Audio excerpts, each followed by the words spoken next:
What's up, G.I. Joe fans and Third Wave Sabotage community? This is Tim, and today we're looking at the 1984 tracker named Spirit and his eagle named Freedom. 1984, a great year for G.I. Joe. So many excellent figures came out that year. I go back and forth, 84, 85, maybe sometimes 86, but usually 84 and 85, my two favorite years for G.I. Joe. So Spirit is a tracker. A tracker is somebody who can read the signs in nature and other places to see where somebody has traveled. Now, I have a personal connection to Spirit because I just loved him as a character when he first came out, but also beyond that, I'm very much into Native American survival skills. I've got lots of resources on tracking and edible plants and medicinal plants and things like that. I've actually been a survival instructor when I was in college, and I've continued to teach classes. So Spirit's got a special place for me just because he's in the G.I. Joe lore. He's like an expert in the areas that I really enjoy and I want to continue to learn more about. So that's why I've always been a fan of Spirit. So he is considered the tracker. He's also called a shaman or a medicine man. And if you watch the cartoon, you're going to see he's like a spiritual leader who often speaks in kind of quiet, reflective truths as he's talking about various things that G.I. Joe figures or G.I. Joe characters need to know within an episode. Coming to us from the Ultimate Guide to G.I. Joe Volume 3, let me give you a little background on Spirit. The author, Mark Bellomo, notes that Charlie Ironknife, that's his full name, and we'll go into his card in a minute, but he put himself through high school working as a hunting guide, but he wanted a doctorate in psychology. He opted for the Army and the GI Bill, doing his initial service during the late 60s in various parts of Southeast Asia. So kind of interesting that he re-enlists later on into G.I. Joe, and he's got a lot of background and experience, and you kind of see that in how they play him in the cartoon in particular, because he's always just dropping wisdom, dropping truth on people, and he doesn't have to be the center of attention. He doesn't have to be the guy who's leading. He's very comfortable playing his role. Like, he's lived enough life. He's like, look, I'm not here to impress people. I just want to do the right thing. So again, kind of a cool vibe that you get from Spirit.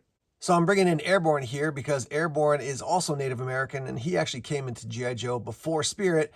Airborne's in the 83 wave of figures, and like I said, Spirit's in the 1984 wave of figures. One of the things that people don't like sometimes about Spirit is sort of the stereotypical clothing, and then also sort of stereotypical, I don't know, actions or even how he talks, and people are like, oh, that's being really stereotypical of Native Americans. Now, for me, when I saw that as a kid, I didn't think about it at all. And even today, I'm like, yeah, one could take it that way. The other way to take it is that Spirit is awesome. I mean, I think Airborne's cool too, but Spirit is awesome, very thoughtful, very reflective kind of philosopher. So I'm like, yeah, I find myself to be more kind of quiet, reserved, like to think and ponder a lot, like to be out in nature. I'm like, I think those are cool traits. So the fact that they made him this particular way, I don't see as a downside. I just see, yeah, that's what he brings to the table. And that's the uniqueness of G.I. Joe, is that they have all these different personalities. So when you engage with Spirit, you're like, oh yeah, this is what he brings to the table and why he's helpful to our G.I. Joe team. Because yeah, he's not like a gung-ho. He's not like a Duke. He just brings something different. Let's work from the boots up to the top of Spirit. As you can see, he's got brown boots. It looks like there's some sort of fur lining around the upper calf there. Very simple design, and they don't look super military. Some people sometimes call them moccasins, and you might see that depicted sometimes. You can actually see when we look at the file card, there's a little bit of fur depicted because his leg is kind of bent up, so you can see the fur at the top of the boots. So basically right here at the top, that's what would be considered fur. Nothing super fancy about them other than the fact that they are different. There's a little bit of a tie on that side and a tie on that side to maybe keep them in place.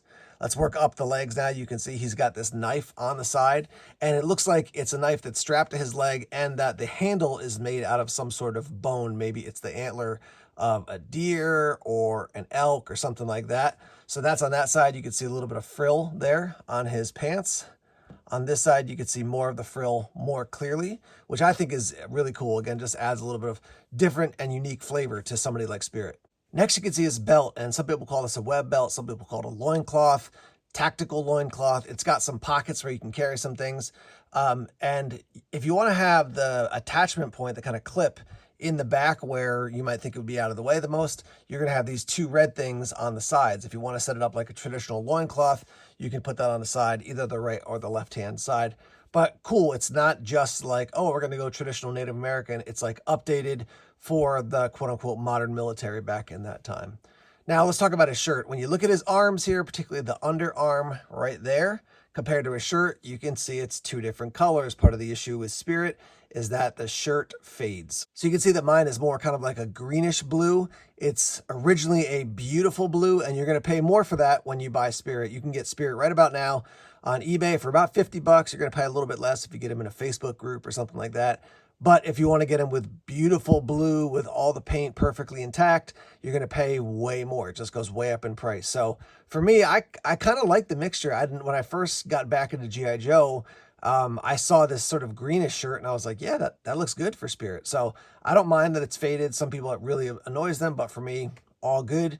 You can see that we have, some people think these are teeth that look more like feathers to me, hanging around his neck. He's got that red shirt underneath. He got a couple grenades there, and then he's got another knife up top. So I would consider that maybe something that he's, one's for hand-to-hand combat, and he's got another one if he needs to throw it. You can see he does have some insignias there on his arms.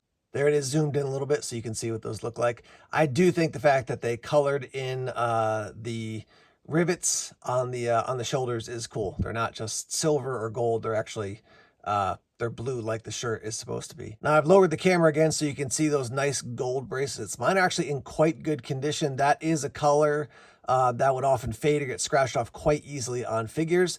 So despite the fact that his shirt is a little off color, I do like the fact that my gold bracelets are in good shape. Now going up to the face and the head, I think his features are great. It's very serious. I love the headband. The hair is awesome too. I mean, that definitely was outside the box for G.I. Joe figures. One thing I'll note is that the future versions of Spirit, there's kind of an evolution, and I would say V2, which was with Sergeant Slaughter's Marauders, his eyebrows were almost always faded or missing. They were just so light, it just looked weird. It just looked strange to me that he had no eyebrows. Maybe if that was like, oh, he has alopecia, that was like a storyline, but like he has them now and then they're gone. They're clearly not done well in that second version, which to me is kind of a bummer, because honestly, it's a turnoff for me to collecting the Marauders just because it looks kind of odd to me.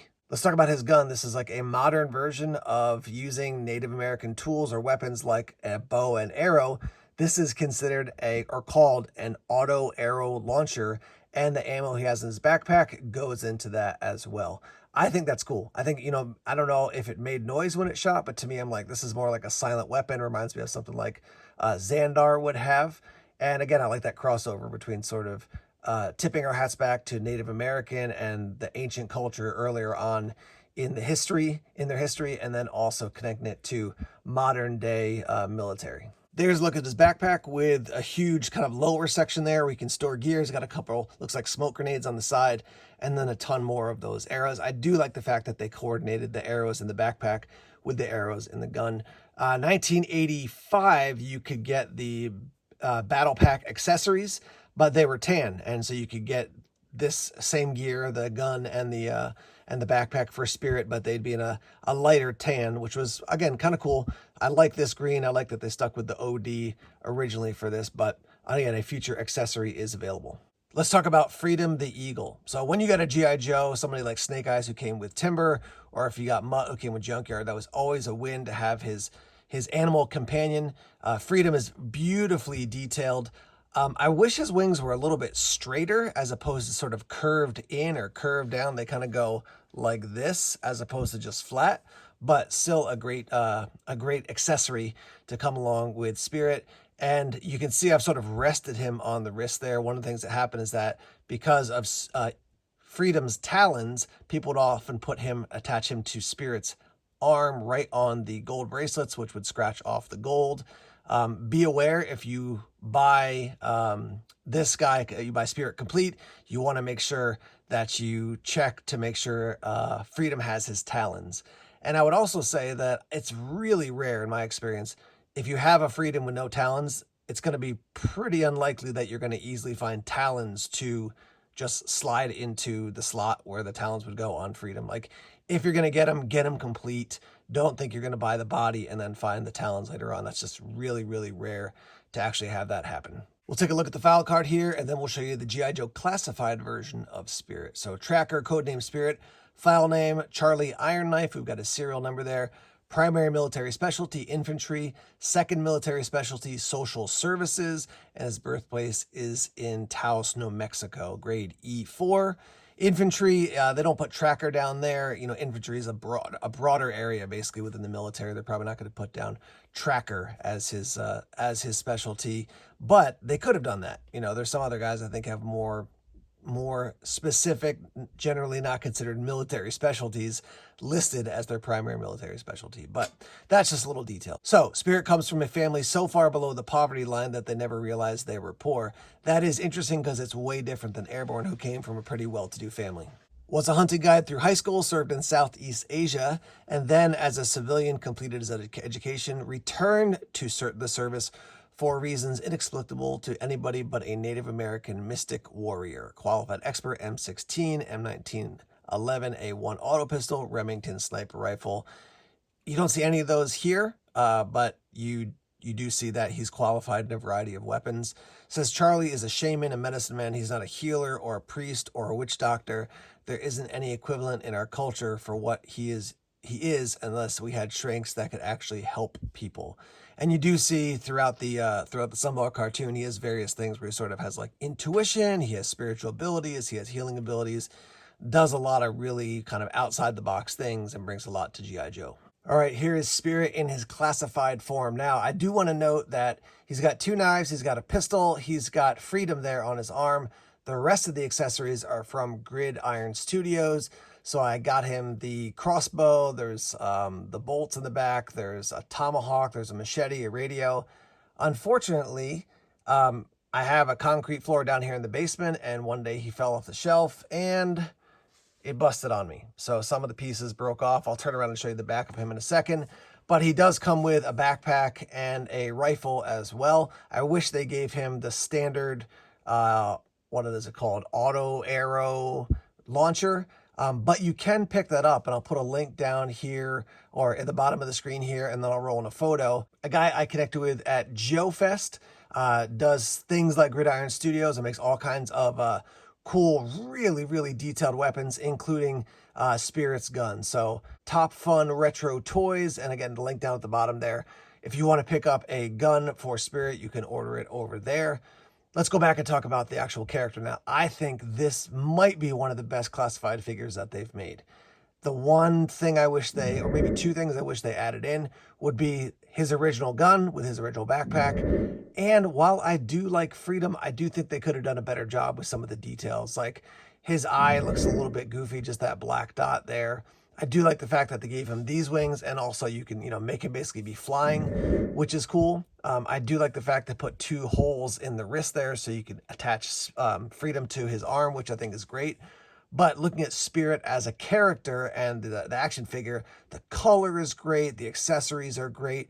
Serious, I love that little piece of hair that's kind of falling over his headband. Yeah, I just think this is an excellent, excellent character. Of course, I like future figures that the classified line has put out, but I just think this one is a major, major win. As soon as I got it, I'm like, this one is top notch. So there's a look at the backpack, amazing detail. This piece basically goes on across like this, and this brown section slides in and out quite easily.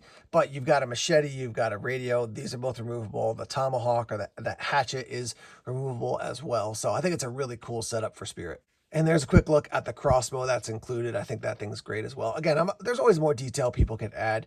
If they maybe made the scope black and then maybe the wheels black as well, that add a little flavor to it, but still a very, very cool looking setup for your tracker Spirit.